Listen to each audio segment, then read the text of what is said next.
DawgNation's exclusive postseason coverage, Go for 2 in 22, is made possible by our partners, R.S. Andrews, Marlowe's Tavern, Georgia Farm Bureau, Royal Caribbean, and by the Wilson PC Personal Injury Attorneys.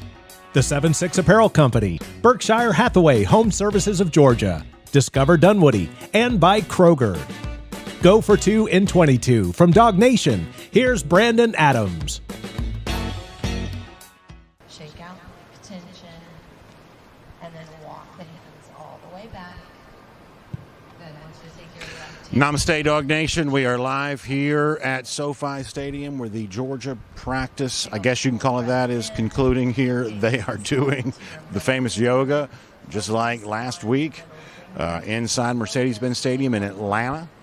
They are concluding today's practice with that same yoga session. This obviously is a Saturday, but for Georgia on a typical game week, this is really more of a Thursday. So concluding this practice the way they have all year long with this yoga practice here, very much the same thing you would have seen last week in Atlanta. This is the team's first chance to be here live in SoFi Stadium. Georgia practiced yesterday off-site when they arrived here in Los Angeles. Practicing in here today, our first chance to get a sense of this stadium there too. You can see a little bit of that as you're watching this here right now. I'll try to pan around for you a little bit, give you a chance to see a little bit more of that too. It is a different kind of stadium. It is obviously a dome stadium that does have the open air. As I'm standing here off to my right in the end zone, you can hear the noises from outside. You can feel a little bit of that breeze coming in. I don't know if it's enough to affect the way in which the playing conditions are going to be experienced on Monday, but this is just a different kind of stadium. Pan over, let you see some specialist work there a moment ago. What you see going on in front of you is obviously Georgia's yoga. You may be more interested to see a little bit of kicking work over here. Let me see if I can pan over and give you a chance to see that. Hard to get that position. In addition to having really nothing interesting to see, there are 1,000 people here trying to see it. And so we're kind of packed in here a little bit. I'm going to move a little bit forward for you. Lift all the way. Your left arm, keep your right hand down. I'm fine. Stretch to open through the hips. Take a full breath in again. Gaze up to the DawgNation's Mike Griffith is here with us there as well. Mike, break down the yoga you're seeing in front of you. Seen some really good posture out there, Brandon. Seen a lot of movement from Georgia. This is a team that's very loose. They've worked on this all year long. Of course, there's been some guys injured, but the yoga has really played a role in helping recovery time. And I see Darnell over there. It appears he seems to be getting a very good stretch, and so that's good. I don't know if he's going to play, but certainly from a mental standpoint, this is a team that will be prepared and be loose for Monday night. We saw him getting off the bus yesterday, or I should say getting off the plane yesterday, going to the bus. He was not wearing a walking boot. And yet, if you want to make an evaluation of the way that he was walking, he was certainly a little more ginger. You know, it certainly did not seem to be walking with his normal gait. I don't want to read too much into that, but it certainly reinforces the idea, I think, that, as you said, that likely that Darnell tries to play. We probably see Darnell on the field. I would say there's more likely than not that's the case. I would also say it certainly seems less likely that he's truly 100% and a major part of this game plan on Monday night. Yeah, I'd agree with you, Brandon. I think he's a game time decision in how he feels, but to your point, more importantly, how much preparation time has he had? And if he hasn't been able to practice 2, 3, 4 days, then how much game plan can you really build in? Let's be honest, there's not another Darnell Washington. As deep as Georgia is, there's not a 285-pound guy that they can add it in have the effectiveness of an offensive tackle while also be a receiver. So I think if he does play, I think his role would be as a bit role.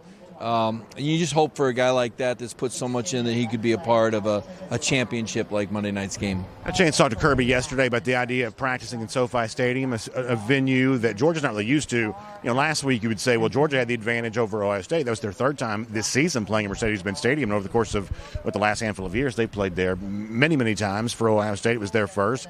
Well, this is Georgia's first here at SoFi Stadium. And as we're looking around, our audience from our video perspective can't tell all of this right now.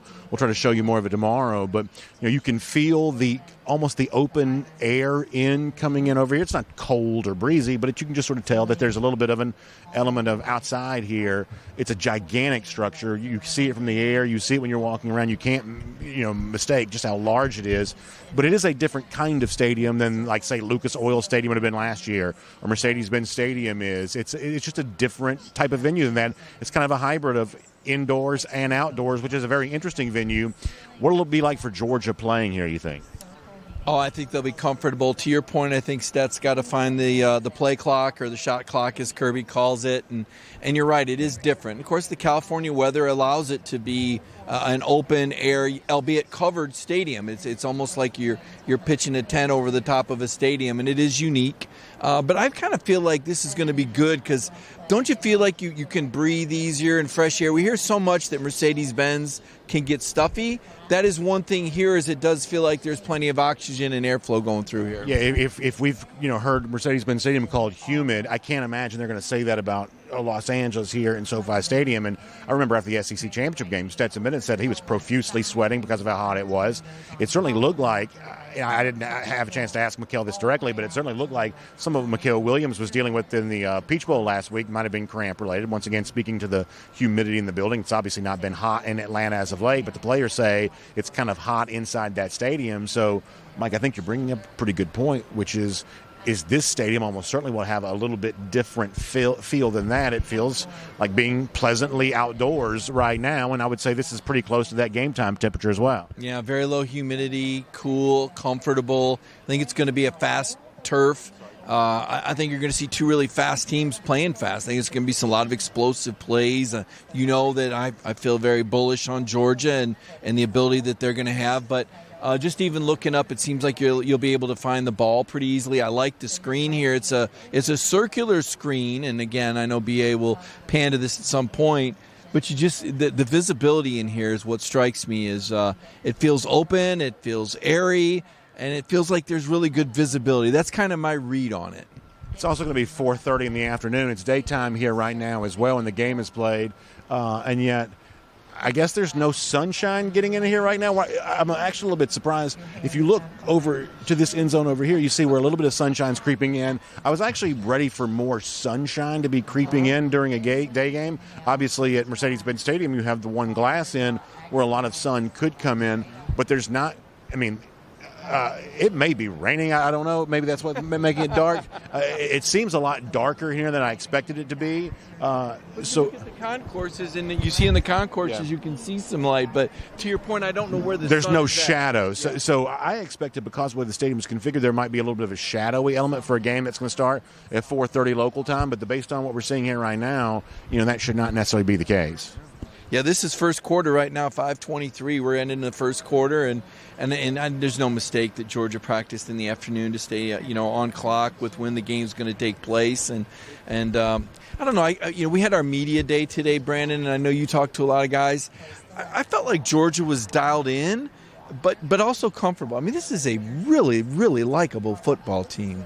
Yeah, I thought they were having fun today, which is a nice thing to be able to see. I do think there's an element of being relaxed in a situation like this that I think benefits you. And, we've seen Georgia now in a situation like this 2 years in a row. But as you and I have talked about, last year's run of the national championship would have felt very different because we were kind of still coming out of some of the stuff related to some of the COVID things and things like that. So the traditional media schedule, like practice being open where we're at right now to see this phenomenal yoga exercise, and some of the other things, that didn't happen last year. So while Georgia had experience in playing in these games last year, the kind of media schedule and responsibility that exists in a situation like this, Georgia really did not have experience with that. Yeah, it was. It was very different, And I think part of the element, too, is that TCU is a pretty open program, a pretty colorful program. It brings a little bit different element when you've got a Cinderella on the other side. I mean, last year it was, two buttoned-up programs with Michigan and Alabama, and Jim Harbaugh and Nick Saban not exactly known for being fun and open personalities. And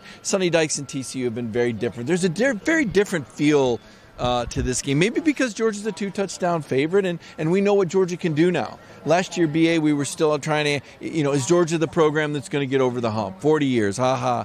Now we're like, oh yeah, they're not only over it, as Kirk Herbstreit said, they set the bar now. And I think maybe we have more of a comfort level knowing what we're going to see and our expectation level for Georgia than a year ago.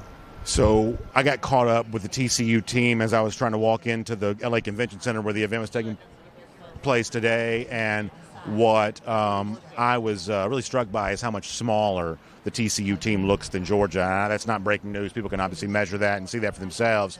But when you really see the team, you're really struck by this is just a much smaller team than Georgia. It is on the front line, and for them, they're a little bit bigger and I think slower. Where Georgia's going to have some matchup favorability against the 3-3-5. They don't seem to have the fast, smaller linebackers, but they are smaller at the line of scrimmage. All right, we're going to have to wrap it up here. Our time is done. Hope you got some yoga instruction out of that, and we'll talk to you again here very soon on the DawgNation video channels. DawgNation's postseason coverage, Go for 2 in 22, is made possible by our partners including Georgia Farm Bureau. With local agents all across the state of Georgia, Georgia Farm Bureau is the home team. Find your agent today at gfbinsurance.com. Discover Dunwoody. Stay at one of our 9 hotels and enjoy easy access to 2 MARTA stations, which is just a short ride to downtown. Visit discoverdunwoody.com/DawgNation to book your stay today. Royal Caribbean. Reserve your cabin on the 2nd annual cruise with DawgNation in April. Visit royaldogs.com to reserve your cabin today.